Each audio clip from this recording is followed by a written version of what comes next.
Alhamdulillah, wassalatu wassalamu ala rasulillah wa ala alihi wa sahbihi wa mawalah wa la hawla wa la quwata illa billah wa ba'd. Baik, kita lanjutkan kajian kita, masih membahas kitab Minhajul Muslim dan sudah masuk pada pasal ke-14, bab al-wasilah,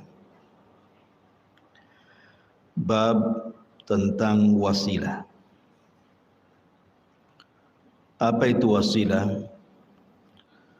Wasilah itu artinya at-taqarrub ilallahi azza wa jalla.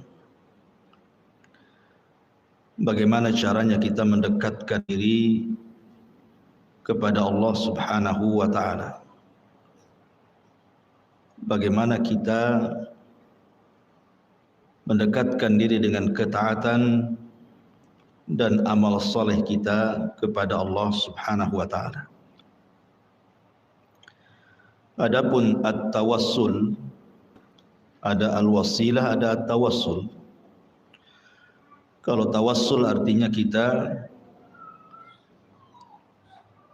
mencari seseorang yang bisa mendekatkan kita kepada Allah subhanahu wa ta'ala.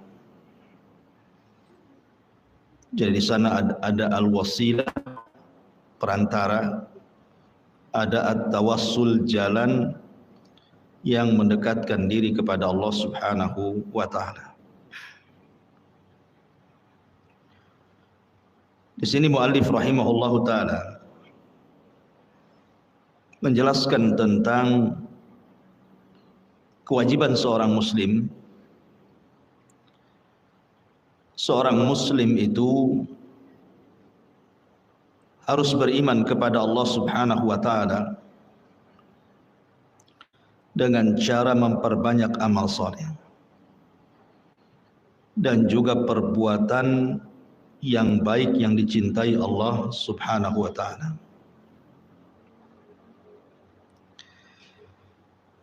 Karena hidup di dunia ini tujuannya adalah untuk beribadah, sebagaimana yang ma'ruf di dalam surah Adz-Dzariyat, wa ma khalaqtul jinna wal insa illa liya'budun.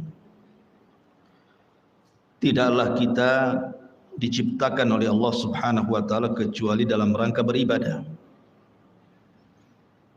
baik dengan kewajiban-kewajiban seperti sholat, zakat, puasa, haji, ataupun amalan-amalan sunnah. Amalan-amalan sunnah tentu jauh lebih banyak dibandingkan amalan-amalan yang wajib. Sebagaimana Allah subhanahu wa ta'ala berfirman, ilaihi yas'adul kalimut tayyibu wal amalu as-salihu yarfa'u. Kepadanya lah, maksudnya kepada Allah, naik perkataan-perkataan yang baik dan juga amalan-amalan yang saleh dinaikkan kepadanya. Makanya kenapa kita dituntut untuk memperbanyak amal saleh? Bahkan sekelas para nabi saja Allah subhanahu wa ta'ala firmankan, ya ayyuhar rusul qulu minat tayyibati wa'malu salihan. Wahai para rasul, makanlah dari makanan yang baik-baik dan kerjakanlah amalan yang saleh. Dari sini, kalau para nabi dan rasul saja diperintah oleh Allah untuk banyak melakukan amal saleh, maka sudah seharusnya kita mengikuti jejak para nabi dan rasul, memperbanyak amal saleh. Makanya di sini Allah subhanahu wa ta'ala mengatakan, wa khalnahu fi rahmatina innahu min ibadina salihin. Dan kami masukkan dia ke dalam rahmat kami, karena sesungguhnya dia termasuk orang-orang yang saleh. Artinya amal saleh itu penyebab datangnya kasih sayang Allah kepada kita. dan rahmat itu sangat dihajatkan. Sangat dihajatkan sekali kepada kita, terutama nanti di akhirat. Karena penentuan masuk surga dan tidaknya seseorang itu ditentukan dengan rahmat yang Allah anugerahkan kepada kita. Orang masuk surga itu bukan karena amalan, tetapi karena rahmat, dan datangnya rahmat itu karena amal soleh. Nah, di antara faedah amal soleh itu,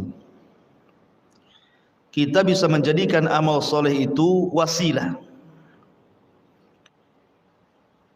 ataupun dijadikan tawassul kita, perantara kita berhubungan dengan Allah Subhanahu wa ta'ala. Dahulu Nabi SAW pernah bercerita, ada 3 orang yang masuk ke dalam gua. Tiba-tiba 3 orang ketika dalam gua itu, pintu guanya tertutup, langsung roboh gitu ya, batu-batunya kemudian menutup pintu gua. Sehingga kemudian 3 orang ini sudah berusaha keluar tapi tidak bisa. Berusaha membuang batu, mendorong batu, tapi apalah daya, mereka tidak punya kekuatan untuk menggeser pintu gua. Akhirnya kemudian sebagian mereka berkata kepada sebagian yang lain, bagaimana kalau kita tawassul saja, meminta kepada Allah Subhanahu wa ta'ala dengan amal saleh yang kita lakukan. Boleh jadi dengan seperti itu Allah akan menolong kita. Akhirnya kemudian 3 orang ini masing-masing bertawassul dengan amal soleh yang mereka pernah lakukan. Yang satu bertawassul dengan sedekah, yang satu bertawassul dengan birrul walidain, yang satu bertawassul dengan menjaga kehormatan, tidak melakukan perzinahan.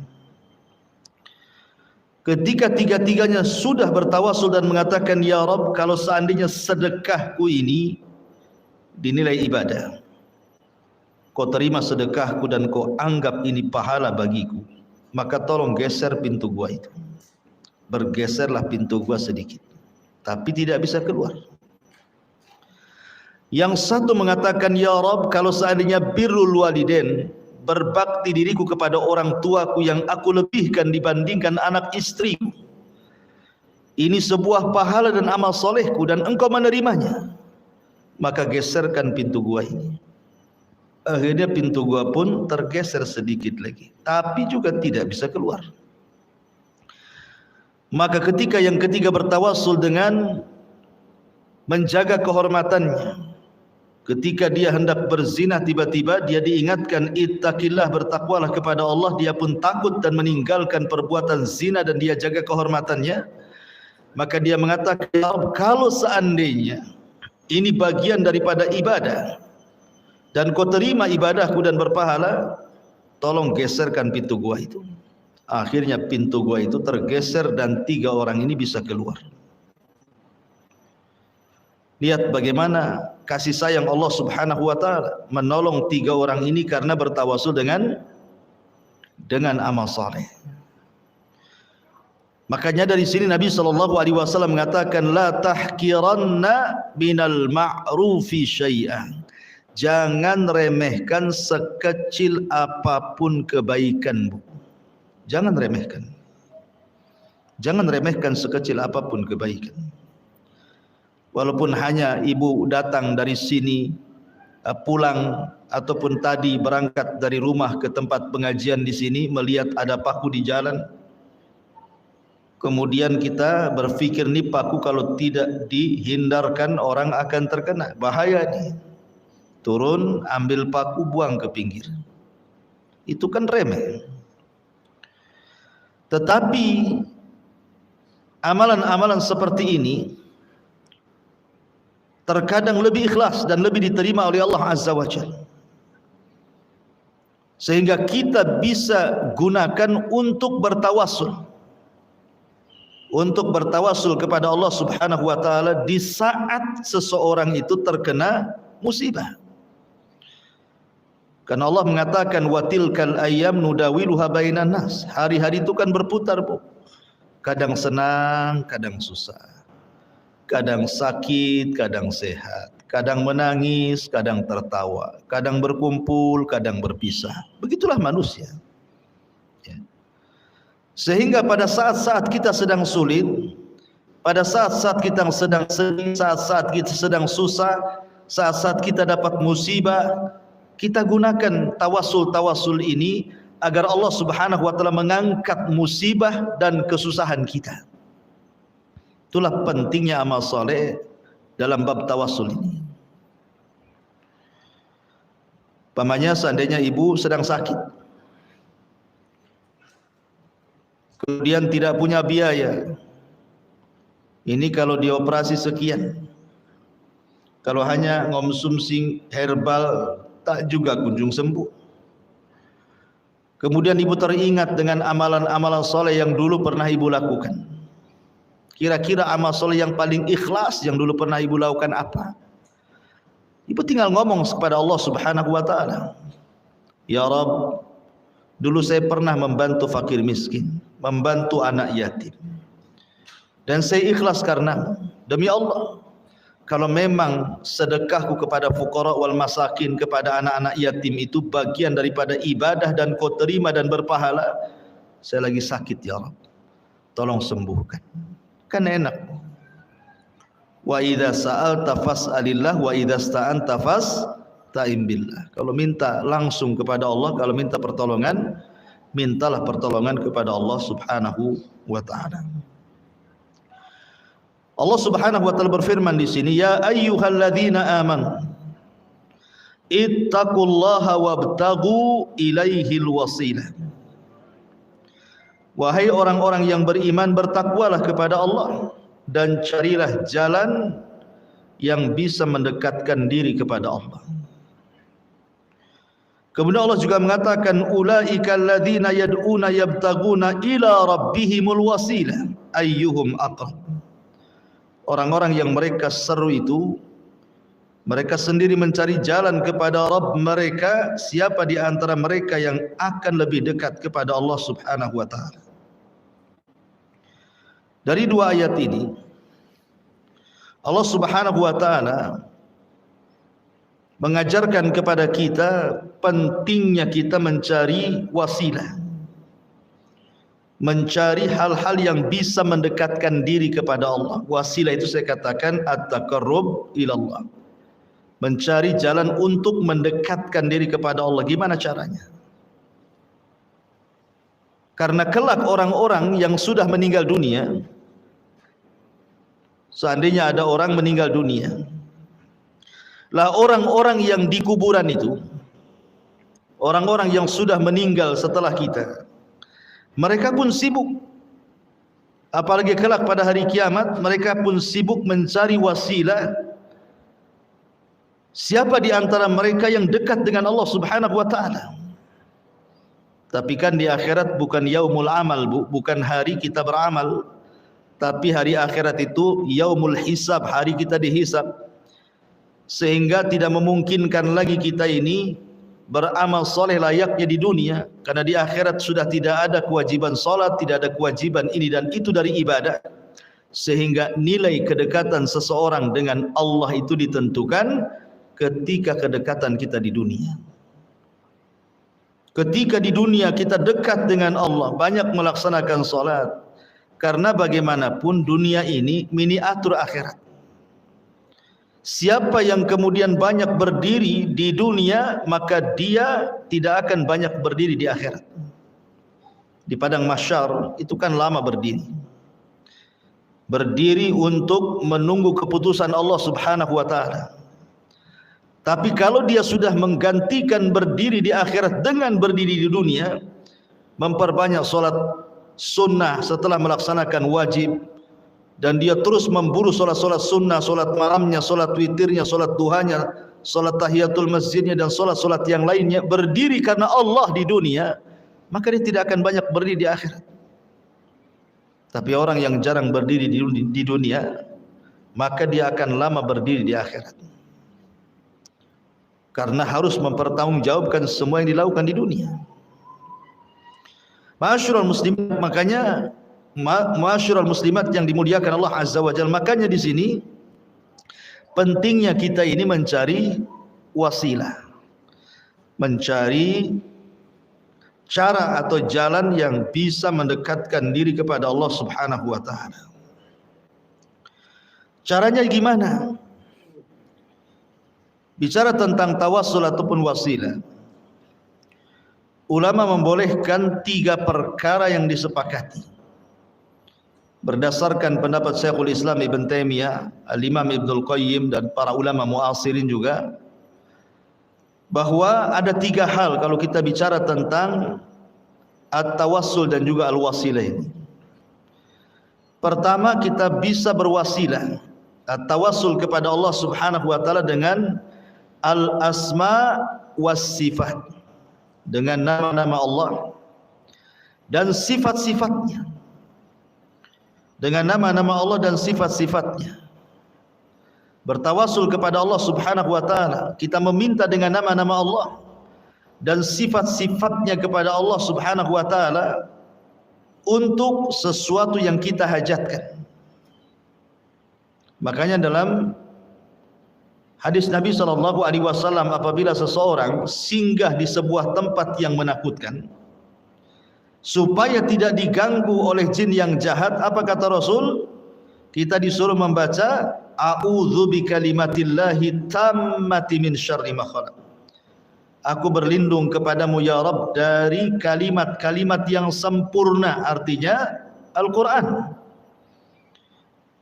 dan mencakup nama-nama dan sifat bagi Allah Azza wa Jalla di dalamnya. A'udzu bikalimatillahi tammati min syarri ma khalaq. Dari apa? Dari keburukan makhluk yang kau ciptakan. Ya. Jadi ibu kalau sedang berdoa meminta sesuatu kepada Allah, jangan tinggalkan asmaul husna, nama-nama yang baik. Pamannya ibu mengatakan as'alukallah bi asma'ikal husna wa sifatikal ula. Aku meminta kepadamu ya Rabb dengan nama-namamu yang indah, dengan sifat-sifatmu yang tinggi. Antar Rahman, Antar Rahim, Engkau zat yang maha penyayang dan pengasih. Wa Antar Razzaq, dan Engkau maha pemberi rizki. Urzuqni, berikan rizkimu kepadaku. Jadi kita bertawassul dengan nama-nama Allah, meminta kepada Allah Subhanahu wa taala dan sifat-sifatnya. Ataupun yang kedua, bertawassul dengan amal saleh. Bertawassul dengan amal-amal saleh, baik berupa kecintaan kita kepada Allah atau kecintaan kita kepada Rasul sallallahu alaihi wasallam, sebagaimana Allah berfirman, "Qul in kuntum tuhibbunallaha fattabi'uni yuhibbukumullah wa yaghfir lakum dzunubakum." Katakan ya Muhammad, jika kamu benar-benar mencintai Allah, maka ikutilah aku. Niscaya Allah mengasihi dan mengampuni dosa-dosa. Jadi cara mendekatkan diri kepada Allah, cara mencintai Allah Subhanahu wa taala dengan cara apa? Mengikuti syariat Nabi-Nya, mengikuti ajaran Nabi-Nya, meneladani sunnah-sunnahnya, berusaha untuk memperjuangkan sunnahnya. Karena itu jalan tawassul yang paling cepat menuju Allah Subhanahu wa taala dengan mengikuti sunnah Nabi sallallahu alaihi wasallam. Dan tentang masalah amal saleh, tawassul dengan amal saleh tadi saya sudah berikan contohnya. Orang-orang yang terjerembab di dalam gua, akhirnya Allah keluarkan karena tawassul mereka dengan amal saleh. Atau yang ketiga, tawassul dengan doa orang-orang saleh. Apakah orang-orang saleh ini ahlul bait? Maksudnya dari keluarga Nabi sallallahu alaihi wasallam, turunan Nabi sallallahu alaihi wasallam, kita datang kepada mereka, kita minta doanya.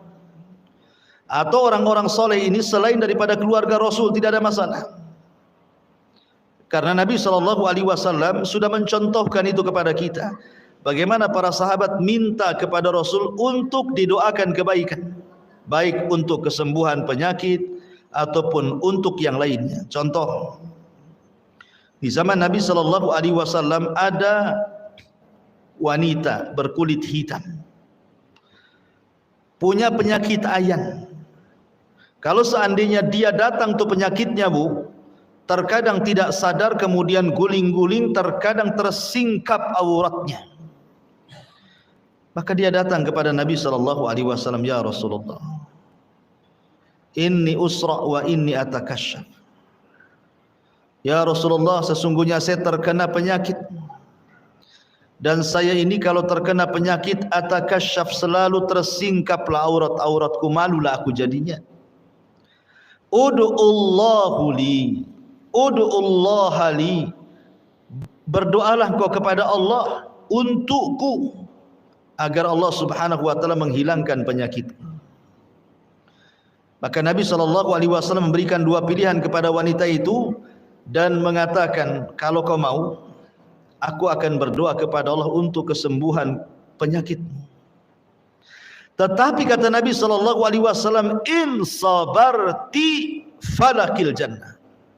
Tapi kalau engkau mau sabar, maka engkau akan mendapatkan hadiah surga.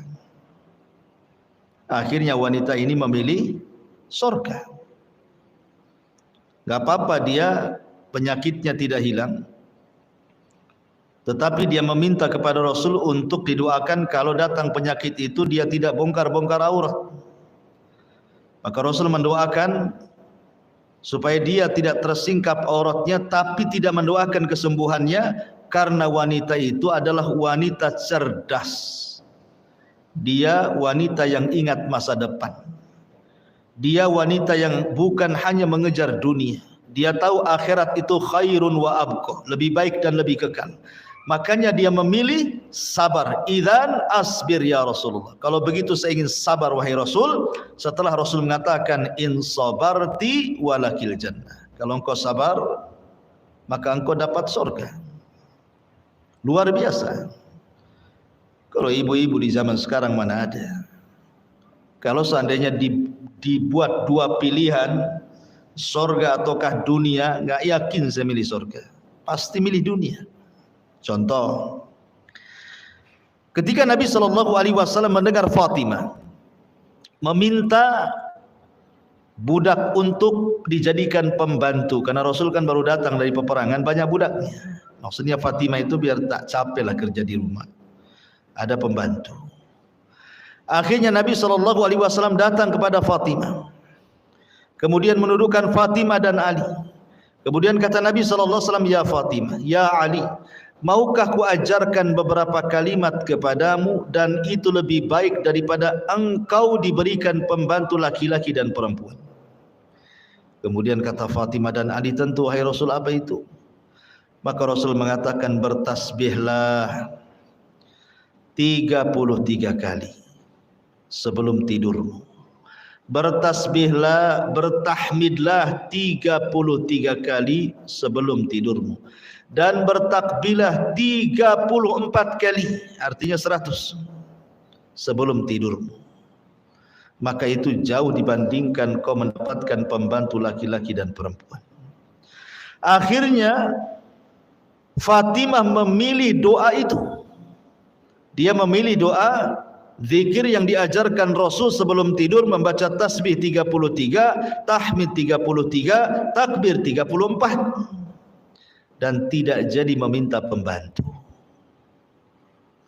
Kalau pilihan ini saya berikan kepada ibu, ibu mau pembantu atau mau zikir?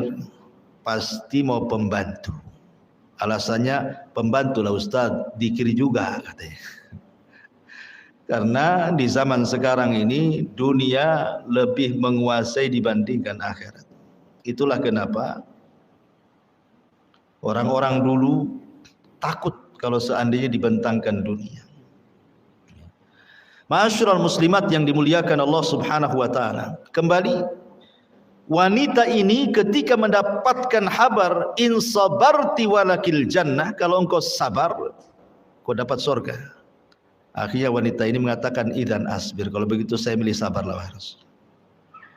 Lihat bagaimana wanita ini bertawassul kepada Rasul, minta doa kesembuhan, tetapi pilihannya malah bersabar karena ada hadiah surga. Lain pula wanita ini, lain pula laki-laki yang buta. Di zaman Rasul ada laki-laki yang buta. Dia datang kepada Nabi SAW minta disembuhkan butanya. Laki-laki ini tidak sabar, tidak sesabar wanita itu. Dia minta kepada Rasul untuk tetap disembuhkan. Kalau wanita ini kan ketika dikasih pilihan tak mau dia sembuh. Dia siap sabar, yang penting masuk surga. Ini pula kurang sabar yang laki-laki ini. Dia minta disembuhkan. Minta doanya kepada Allah dan dia mengatakan, ya Rasulullah, ud'ullaha li. Rasul, berdoalah kepada Allah untuk kesembuhanku, agar aku bisa melihat. Maka Nabi SAW mengatakan, kalau begitu tawadda wa salli rak'atain. Kamu harus berwudu, kemudian salat 2 rakaat. Kemudian Nabi SAW mengajarkan doa kepadanya dan disuruh dibacanya. Lihat bagaimana laki-laki ini minta doa kepada Rasul. Ya, artinya bertawasul dengan orang-orang soleh, minta doa mereka boleh. Ya, tapi tentunya orang-orang soleh yang masih hidup. Atau contoh yang lain, seperti Nabi SAW ketika bersabda tentang seorang kibaru tabi'in. Nabi tidak pernah melihat orang ini. Tetapi Nabi SAW mengatakan, kalau ada orang ini, berdoalah kepada Allah, mintalah doa dari dia kepada Allah, karena dia itu mustajab doa. Siapa orang ini, Bu? Uwais ibn Amir al-Muradi al-Qarani al-Yamani. Uwais ibn Amir al-Qarani, atau disebut Uwais al-Qarani, seorang tabi'in. Rasul tidak pernah jumpa, tapi doanya manjur. Kenapa? Karena dia orang yang paling berbuat baik kepada orang tuanya, sehingga doanya mustajab. Ketika Nabi SAW meninggal dunia, Abu Bakar meninggal dunia, Umar radhiyallahu an ketika menjadi khalifatul Islam mencari-cari orang namanya Uwais al-Qarani ini, Uwais ibn Amir al-Qarani al-Muradi.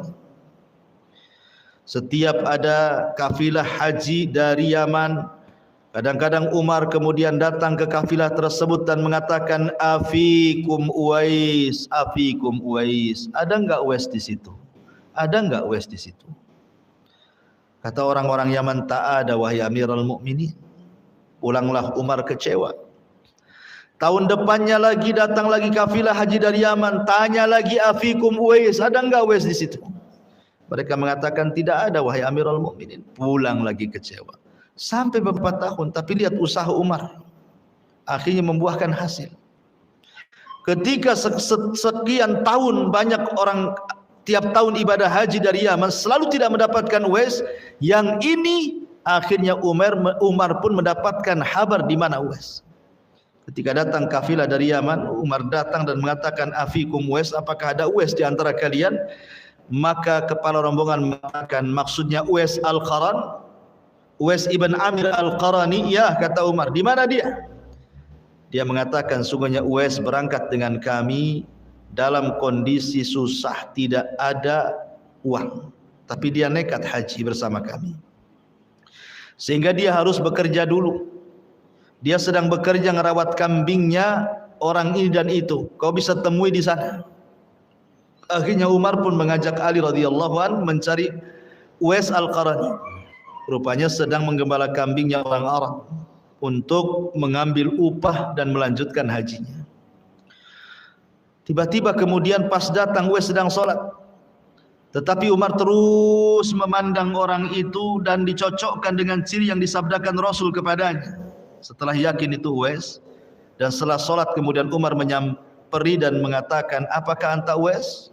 Ya, saya Uwais. Apakah engkau dari Murad? Ya, saya dari Murad. Apakah engkau dari Qaran? Ya, dari Qaran. Apakah engkau dulu punya penyakit sopak, kemudian disembuhkan oleh Allah dan sekarang tinggal sebesar dirham? Dia mengatakan iya. Kemudian diberitahu tandanya. Subhanallah, kata Umar, engkau adalah orang yang disabdakan Nabi SAW. Akhirnya Umar pun meminta doa kepada Uwais. Uwais kaget. Bagaimanapun secara kemuliaan, siapalah kibarut tabi'in dengan sahabat, apalagi dengan Umar bin Khattab, orang terbaik kedua setelah Abu Bakar. Di hadapan Nabi SAW tiba-tiba meminta doa, kan tersanjung banget gitu. Tapi setelah Umar memastikan bahwa ini adalah anjuran Rasul, disuruh mencari kamu dan meminta doa, akhirnya Uwais pun dengan sedang segan-segan hati, dia pun mendoakan Umar bin Khattab dengan catatan jangan memberitahu siapa. Akhirnya Uwais pun pergi ke Syam dan berjihad di sana. Lihat, ini namanya tawassul. Umar bertawassul kepada Uwais al-Qarani, meminta doanya. Padahal Uwais al-Qarani tidak lebih mulia dibandingkan Umar. Tapi karena satu sisi ada pada diri Uwais yang tidak ada pada Umar bin Khattab, berbuat baiknya kepada orang tua luar biasa, itulah yang menjadikan mustajab doa. Atau contoh yang lain, ketika Madinah mengalami paceklik hebat, tidak ada hujan, paceklik luar biasa, sampai-sampai kemudian tanah Gresing belah pecah, rumput pun tidak tumbuh, hewan-hewan pun kelaparan hampir mati, manusia pun sama. Akhirnya Umar bin Khattab mendatangi Abbas ibn Abdul Muttalib, disuruh untuk memimpin salat istisqa, meminta agar Abbas berdoa kepada Allah Azza wa Jalla. Maka Abbas pun berdoa kepada Allah dalam salat istisqa, karena Umar tahu Abbas ini bagian ahli bait, keluarga Nabi SAW, pamannya. Akhirnya kemudian Abbas pun menengadahkan tangan ke langit, kemudian berdoa minta hujan, dan hujan pun turun.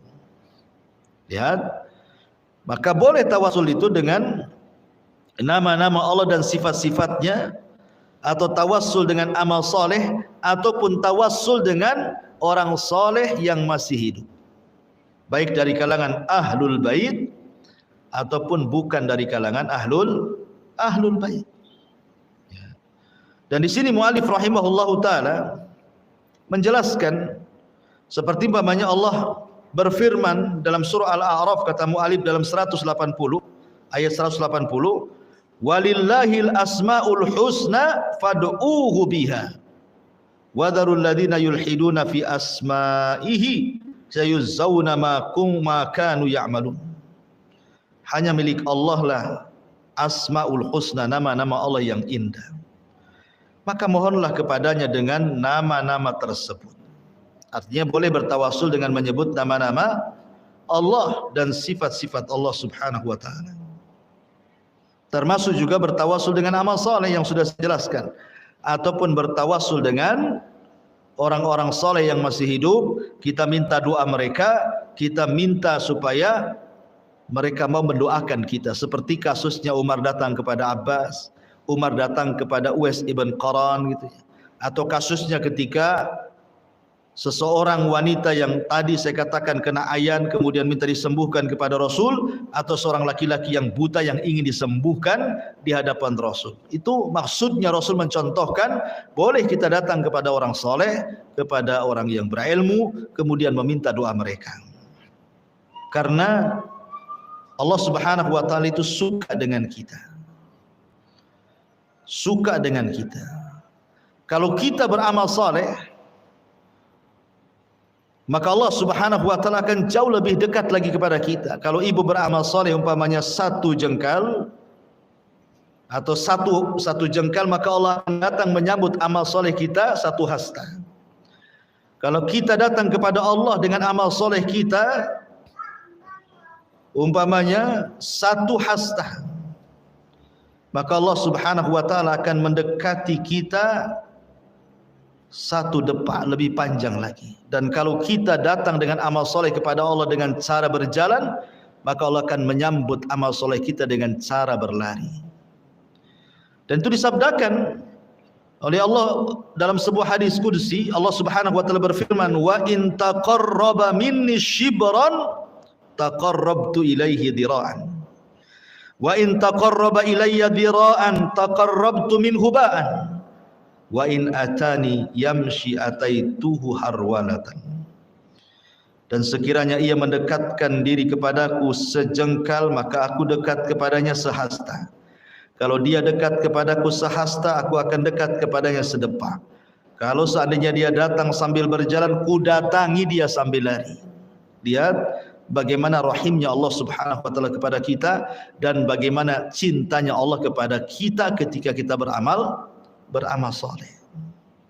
Ya, karena amal soleh itu yang sunnah saja menyebabkan kecintaan Allah kepada kita, apalagi yang wajib.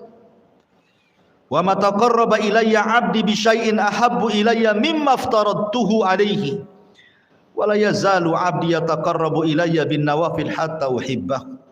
Tidaklah hambaku mendekatkan diri kepadaku dengan sesuatu yang lebih aku sukai daripada mendekatkan diri dengan melaksanakan apa yang diwajibkan. Dan hambaku senantiasa taqarrub, mendekatkan diri, berwasilah kepadaku dengan amal-amal sunnah, sehingga aku makin cinta dengan dia. Jadi kalau seandainya ibu ini sukalah melaksanakan amal sunnah setelah yang wajib tentunya, ya. Kalau sholat mungkin suka duha, suka sholat malam, suka witir, suka sunnah wudhu, dan begitu seterusnya. Atau puasa, ya puasa sunnah, atau mungkin sedekah, dan begitu seterusnya. Maka sebagai imbalannya, ibu akan dicintai Allah. Dan kalau Allah Subhanahu wa taala sudah cinta dengan ibu, apa yang terjadi? Nadahu Jibril, maka Allah akan panggil Jibril. Kemudian Allah Subhanahu wa taala akan katakan kepada Jibril, "Ya Jibril, inni uhibbu fulanan fahibbah." Jibril, aku suka lo dengan si anu itu, maka kau harus suka juga dengan dia. Maka Jibril langsung berteriak di hadapan semua para malaikat yang ada di langit dan mengatakan, "Ya malaikat Allah, innallaha yuhibbu fulanan fahibbuhu." Wahai malaikat-malaikat Allah, Allah sukalah dengan si ibu itu, maka kalian harus suka dengan si ibu itu. Lihat, luar biasa. Ya, jadi kalau bisa terus kita mencari kecintaan, memancing agar Allah cinta kepada kita dengan memperbanyak amal wajib, memperbanyak amal sunnah, dan begitu seterusnya. Ma'asyiral muslimat yang dimuliakan Allah Subhanahu wa taala. Kalau ibu baca dalam Minhajul Muslim, kitab yang kita baca ini, di situ ada dalil-dalil tentang apa yang saya jelaskan, bahwa amal soleh itu yang dibolehkan, yang sudah jelas ada dengan nama-nama Allah, dan itu tercantum di beberapa ayat dan hadis. Kemudian dengan amal soleh, kemudian dengan doanya orang yang soleh, yang taat, yang alim, dan mereka masih hidup. Adapun kemudian bertawasul dengan orang yang sudah meninggal, ini menjadi ranah khilaf para ulama. Ya, menjadi ranah khilaf, boleh enggak seorang itu bertawasul dengan orang yang sudah meninggal, orang-orang soleh yang sudah meninggal. Maka pendapat Syekhul Islam Ibn Taimiyah, Al-Imam Ibnul Qayyim, dan juga ulama-ulama Lajnah Daimah Saudi Arabia, semua mengatakan tidak boleh. Ya, karena tidak pernah ada cerita para sahabat Nabi SAW mereka datang ke kuburan Abu Bakar setelah meninggalnya, atau ke kuburan Umar setelah meninggalnya, atau ke kuburan Utsman setelah meninggalnya. Tidak ada cerita dari kalangan sahabat mereka mendatangi kuburan orang-orang soleh, padahal mereka sahabat. Ya, menunjukkan bahwa tawassul itu hanya ditujukan kepada orang-orang soleh yang masih hidup saja. Makanya kalau ada di lingkungan ibu orang soleh, orang taat, mintalah doanya. Doa mereka mustajab insyaallah. Ya. Ini diantara pembahasan al-wasilah dan juga at-tawassul. Intinya bahwa perbanyaklah amal soleh di dunia, sebab kita tidak tahu hidup kita ini akan senangkah atau akan susahkah. Perbanyak amal soleh di dunia karena kita tidak tahu apakah kita akan sehat teruskah ataukah akan sakit. Maka di saat-saat kita lagi senang, di saat-saat kita lagi sehat badan, beramal soleh banyak. Supaya ketika Allah takdirkan kita mungkin sakit badannya, kurang sehat fisiknya, banyak masalah kehidupannya, kita bisa menjadikan amal soleh itu perantara kita dengan Allah, agar Allah bisa menghilangkan semua keperitan hidup yang ditakdirkan kepada kita. Dan ini banyak dilakukan para ulama. Ya, seperti contohnya Rabi ibn Khaitham yang sudah saya ceritakan, dia kalau dari rumah ke masjid itu pandangannya tertuju ke jalan raya. Kalau ada hal-hal yang bisa kemudian mengganggu orang lain seperti batu, beling, paku dan yang semacamnya, langsung diambil, disisihkan. Kemudian dia mengatakan, ya Rabb, kalau seandainya amalan remeh ini ada pahalanya, maka kirimkan pahalaku kepada kedua orang tuaku yang sudah meninggal. Lihat, ya kan? Birrul walidain. Ya, birrul walidain itu tidak terputus dengan meninggalnya kedua orang tuamu. Tetapi kalau seandainya orang tuanya masih hidup, ya tentu rugi kalau seandainya seorang anak tidak paham kalau di depannya surga. Tapi kalau Allah Subhanahu wa ta'ala takdirkan dia sudah meninggal, bukan berarti terputus birrul walidain dengan mereka, tidak. Bahkan semata-mata ibu kemudian ingat orang tua yang sudah meninggal, teringat dosanya orang tua dulu. Kenapa dulu orang tua tak sholat? Kenapa orang tua saya tidak sedekah padahal kaya? Kenapa orang tua saya tidak haji padahal sanggup? Teringat tuh orang tuanya. Kemudian dia mengatakan, ya Allah, ampuni doa orang tua saya, Allah. Mungkin itu kesalahan mereka waktu di dunia. Hanya sebata-bata mengenang seperti itu saja, itu sudah awal. Ibu sedang berbuat baik kepada orang tua saat kematiannya. Karena ada anak yang gak peduli dengan orang tuanya, sudah mati lah. Biarin saja, dia sudah mati kok. Kita ini hidup, mikir kita aja yang masih hidup katanya. Dan ada orang yang seperti itu. Ya, jangan seperti itu. Maka lihat Rabi ibn Khaitham, dia sekecil apapun amal saleh, imatatul adza anit tariq, berusaha untuk membuang hal-hal yang memadaratkan manusia di jalan, dilakukannya. Digunakan untuk tawassul bagi dia dengan Allah agar orang tuanya diluaskan kuburnya, orang tuanya diampuni dosanya, dan begitu seterusnya. Maka tawassul itu penting. Makanya di akhirat ketika manusia berkumpul di padang mahsyar, orang-orang bingung mau kemana. Allah pun belum muncul untuk memutuskan perkaranya. Akhirnya mereka bertawassul dengan para nabi. Mereka datang kepada Adam, ya Adam antal abul bashar, ya Adam anta abul bashar, engkau itu bapak manusia. Ishfa' lana ila rabbik, ala tara ila ma nahnu fihi. Mintalah syafaat kepada Rabbmu ya Adam. Tidak kau iba melihat kami semua, lihat anak turunan, kepanasan, kepayahan, lelah, matahari didekatkan, keringat di mana-mana. Tidakkah kau iba melihat kami? Tapi Adam mengatakan, nafsi, nafsi, uruslah diri kalian, uruslah diri kalian. Pergilah kalian ke Nuh. Pergilah mereka ke Nuh. Akhirnya Nuh pun sama mengatakan nafsi, nafsi, pergilah kepada Ibrahim. Ibrahim pun sama mengatakan nafsi, nafsi, pergilah kepada Musa. Musa pun sama mengatakan nafsi, nafsi, uruslah diri kalian. Uruslah diri kalian, sebaiknya kalian kepada Isa. Isa pun mengatakan sebaiknya kalian datang kepada Rasul Muhammad sallallahu alaihi wasallam. Akhirnya Rasul mengatakan analah, kan ku coba. Lihat, mereka bertawassul dengan para nabi. Ya. Padahal di akhirat gitu ya. Mereka bertawassul kepada para nabi untuk mendekatkan diri kepada Allah Subhanahu wa taala. Makanya tawassul itu di dunia dan di akhirat. dan orang-orang yang dipermudah oleh Allah hisabnya, karena mereka banyak ketika di dunia yang betul-betul mencari wasilah. Bagaimana caranya dia dekat dengan Allah Subhanahu wa taala.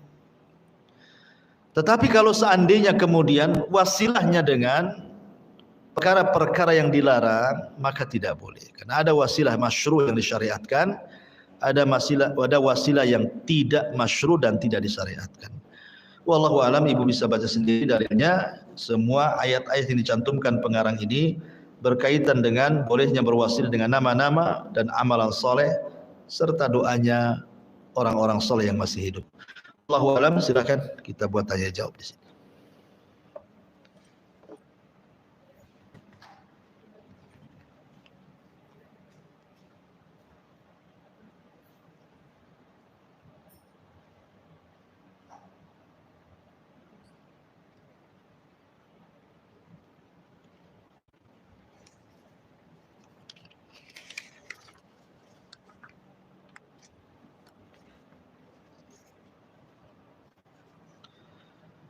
Bismillah. Assalamualaikum Ustaz.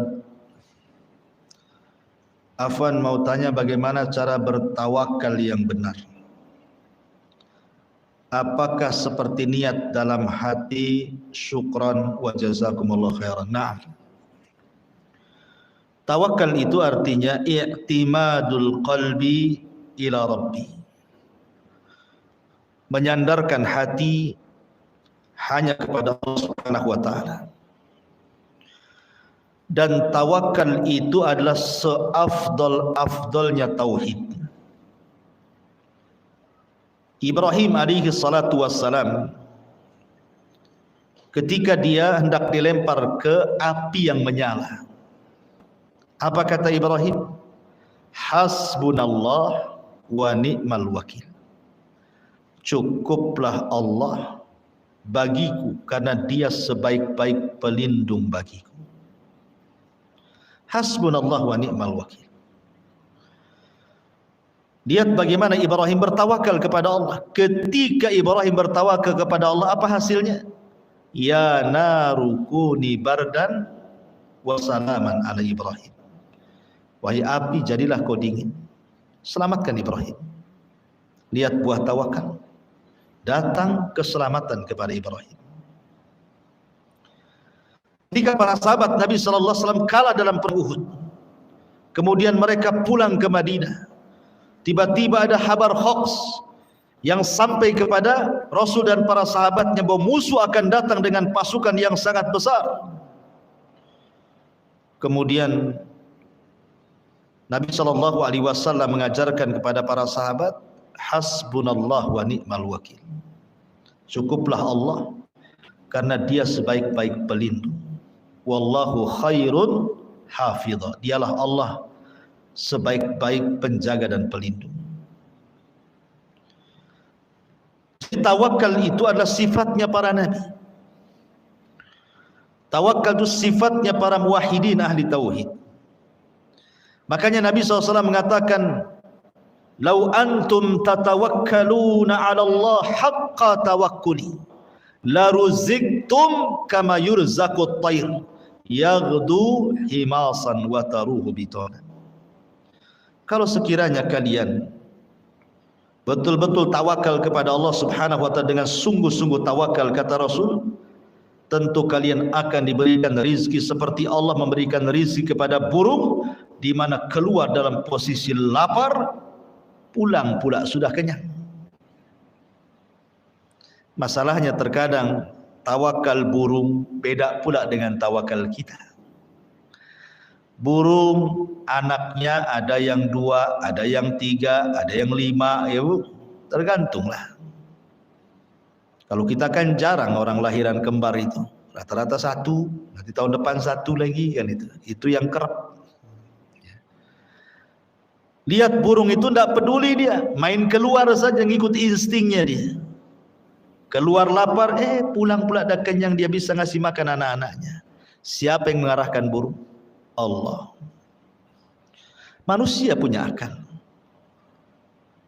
Burung tidak punya akal. Kalau seandainya kemudian kepala kita diganti kepala burung, gila lah kita, tak ada akal. Harusnya yang berakal itu lebih pandai untuk tawakal dibandingkan burung yang tidak berakal, yang hanya mengandalkan insting.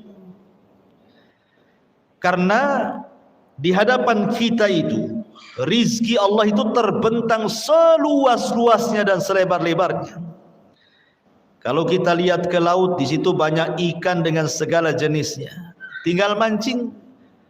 Dan di laut itu ikan itu tidak ada yang punya.